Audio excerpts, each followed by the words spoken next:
तर मेळाव्यातनं युतीचा राजमंत्र कसा देण्यात आलाय आपण पाहतोय. 20 वर्षांनंतर आम्ही भाऊ एकत्र येतोय, तुमच्यात हेवे दावे ठेवू नका, एकत्रित कामाला लागा, असं स्पष्टपणे राज ठाकरे यांनी म्हटल्याचं कळतंय.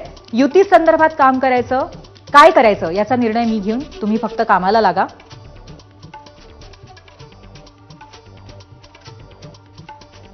मुंबई महापालिकेत आपली सत्ता येणार हे टाळ्यांसाठी बोलत नाही. कुठलाही वाद न ठेवता कार्यकर्ते पदाधिकाऱ्यांनी निवडणूक तयारीला लागावं. महापालिका निवडणुकांसंबंधी योग्य वेळी योग्य सूचना दिल्या जातील.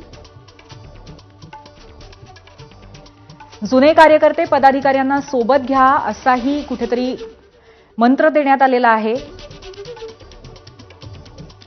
त्यामुळे अशा पद्धतीच्या महत्त्वाच्या सूचना राज ठाकरेंनी दिलेल्या आहेत. तसंच मतदार याद्या तपासा, त्यावरती विशेष काम करा अशी सूचना दिली आहे.